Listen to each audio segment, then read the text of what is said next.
안녕하십니까. W여성병원 윤영민 원장입니다. 오늘은 정말 고위험 산모 관리의 대가를 모시고 정말 많은 산모님들께서 궁금해하시고 걱정하시는 부분들에 대해서 정말 하나하나 궁금증을 잘 풀어드리도록 하겠습니다. 원장님 다시 한번 소개 부탁드립니다. 안녕하세요. 전현아입니다. 대가라고 하니까 영 부담스럽군요.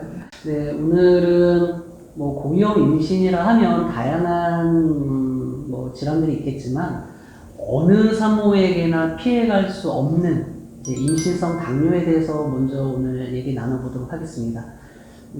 이제 임신성 당뇨라는 게 뭔가요? 임신성 당뇨라고 하면, 그러니까 임신 전에 진단을 받지 않았었던, 그러니까 임신을 하시면서 당뇨로 진단되는 사람이라고 생각하시면 되시고, 그러니까 그 전에 당뇨가 있었었는지 몰랐었던, 그러니까 당뇨가 있더라도 임신 전에는 모르고 계셨던 분들이나 아니면 임신하시면서 하여튼 당뇨 수치가 올라가신 분들은 전체적으로 다 임신성 당뇨라고 생각하시면 그러니까 임신을 해서 생기는 당뇨를 임신을 임신성 해서 생긴 당뇨도 포함이 되고, 네. 임신 전에 몰랐다가 몰랐었는데 임신을 하면서 알게 되는 당뇨도. 경우. 예. 그러면 이게 과연 어떤 문제들을 좀 일으키기 때문에 산모님들이 그렇게 걱정을 하고 좀 많이 궁금해 하실까요?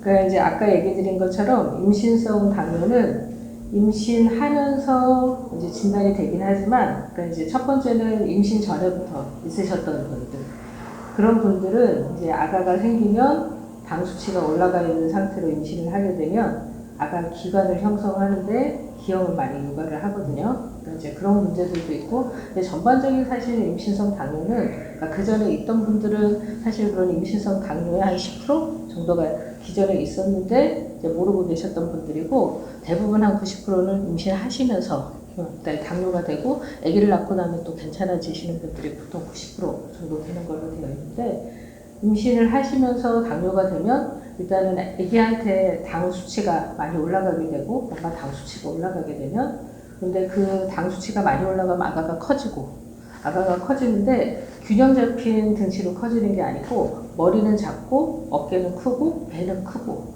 그러면 이제 문제가 분만을 할 때 아기 덩치가 커져 있는 상태인데다가 그 균형이 잡혀지지 않으니까 훨씬 더 난산을 하게 되고, 난산을 하게 되면 아가가 나올 때 산도랑 많이 다치는 문제가 생기고, 또 아가 나올 때 아가가 다쳐서 경과남살이라고 해서 어깨가 걸리는 경우도 많고, 나올 때 힘들다는 게 이제 첫 번째 임신성 당뇨에 있어서 문제고, 또 한 가지는 그 대부분은 아가를 낳고 나면 당 수치들이 괜찮아지긴 하지만 그 중에서 일부 부에서는 정말 당뇨로 가기도 하고, 또 아가도 임신하고 있는 상태에서 엄마가 당 수치가 높은 상태로 계속 컨트롤이 안 된 상태로 분만을 하게 되면 나중에 커서 아가가 실제로 당뇨가 되는 경우들이 많이 있어서 그런 문제가 있고, 아가가 분만을 할 때 엄마한테서 당이 계속 많이 넘어온 상태로 분만을 하게 되면 태어나서 갑자기 당 수치가 뚝 떨어지게 되고, 아가한테 엄마한테서 당이 많이 넘으면 인슐린이라는 걸 아가가 분비를 해서 당을 조절을 하고 있는 상태였는데, 당이 안 나온 상태로 고인슐린 혈증이 되게 되면 대부분 태어나서 저혈당으로 확 떨어지게 되니까 여러 가지 그런 대사에 관련된 문제들이 생기고, 그래서 당이 조절이 되어야 분만할 때도 들들고, 그리고 아기를 낳고 나서 아가 상태도 괜찮고, 그 아가가 나중에 커서 이제 성인이 됐을 때 당이랑 관련된 그런 내분비 질환들이 이제 많이 예방을 할 수 있게 되는 거죠. 네. 정리를 좀 하자면 당은 태반을 통해서 아기에게 다 전달이 되기 때문에 쉽게 말해서 아기도 이제 그 자궁 내에서 비만이 될 수 있다는 얘기입니다. 그래서 거대화로 인한 난산, 분만이 좀 어려울 수 있고, 또 제왕절개율도 증가될 수 있고요. 또 하나는 아기도 계속 당에 오래 노출이 되다 보면 이제 태어난 이후에 실제 이제 선천성이라고 표현은 좀 이제 애매하지만은 당뇨로 이완될 가능성이 높고요. 또 아기도 저혈당이나 황달이 생긴다거나 저산소증 등의 이제 이유로 아기가 이제 태어나서 좀 힘들어하거나 치료를 좀 하는 경우도 더러 있습니다. 이게 당이라는 게 이제 포도당인 거잖아요. 그러면 당이 생기는 이제 이유가 임신을 하면 자연적으로 생기는 건가요?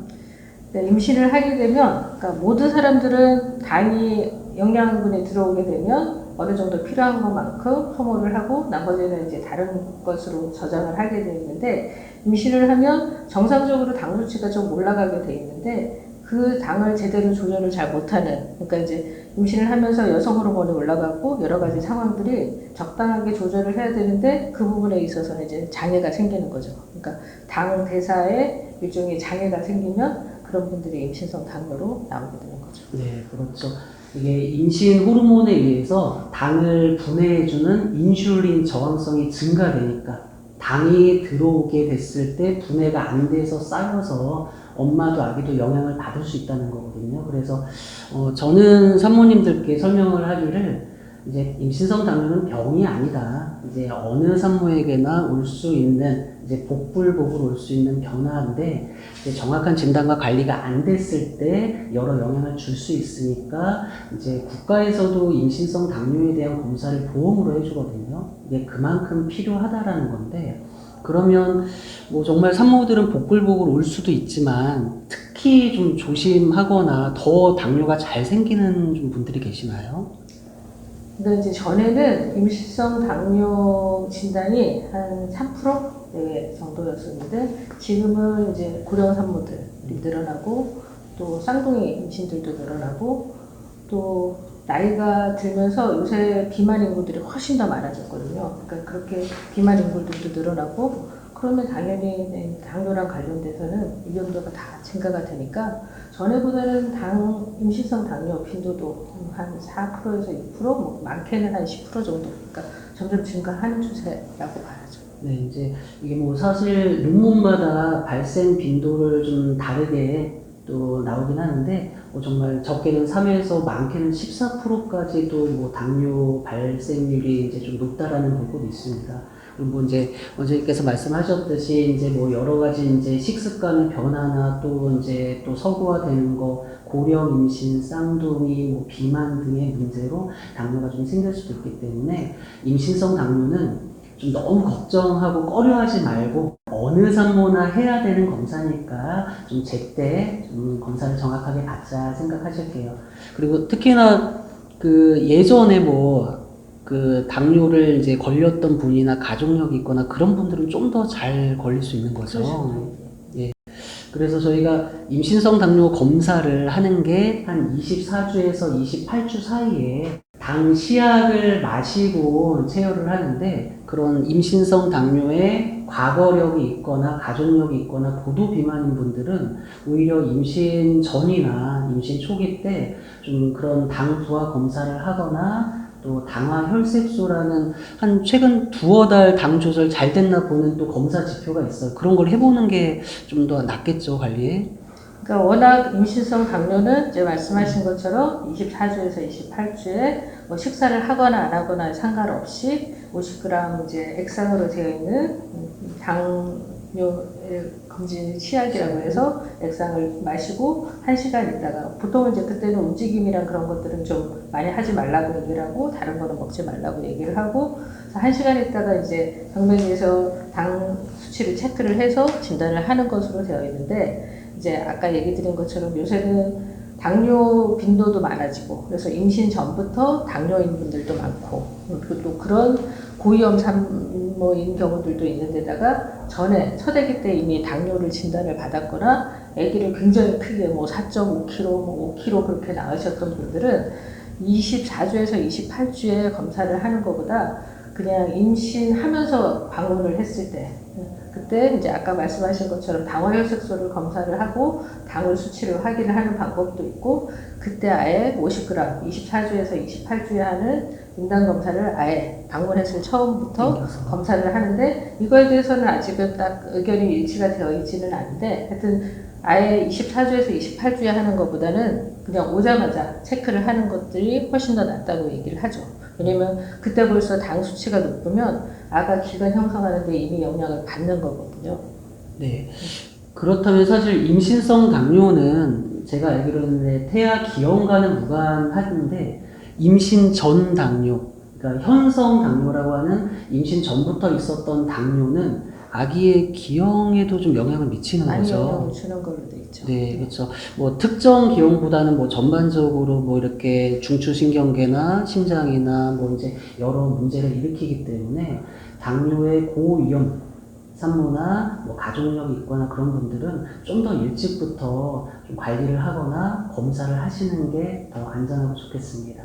네, 그래서 보통 당을 임신 초기에 바로 오셨을 때 진단하는 방법으로는 이제 당화혈색소를 검사를 해서 보통 6.0 이하를 기준으로 보고 그보다 올라가 있으면 보통 이제 당을 조절을 해야 될 필요가 있다고 판단을 하고 당 수치로는 보통 공복시 수치를 해서 126 이상 그리고 아무 때나 검사를 뭐 공복 아닌 상태에서 검사를 했을 때는 일단 200이 넘어가면 그러면 그때는 당을 아예 초기부터 조절을 해야 되는 거고 말씀드린 것처럼 대부분 기관 형성하는데 문제가 있어서 아가가 기형이 심하거나 뭐 심장에도 문제가 있을 수 있고 특징적으로 당이 조절이 안 됐을 때 코달 리그레슨 신드롬이라고 해서 하부 쪽에 그러니까 아래쪽 엉덩이 있는 데부터 다리 쪽이 발달이 장애가 있어서 짧거나 그런 특징적인 기형을 생기게 하는 경우도 있고 아가가 이제 배 안에서 그런 대사 장애가 있으면 그냥 심장이 멈춰버려요. 물론 이제 당이 조절이 안 되면 말기 임신 때 아가가 사망하는 경우도 꽤 있지만 그렇게 초기에 당 조절이 안 된 상태로 유산되는 경우들도 꽤 많은 걸로 되어 있죠. 네. 지금 좀 무서운 얘기들이 나오고 있는데 사실 뭐 임신성 당뇨에 걸렸다 하더라도 모든 산모들이 다 이제 그런 문제가 생기는 게 아니라 이제 정확한 진단이 안 돼서 놓쳤을 때 오랫동안 이제 고혈당에 노출됐을 때 또 이제 임신성 당뇨에 진단되고 관리가 안 됐을 때 이제 그런 위험도가 조금 높아질 수 있다라는 거고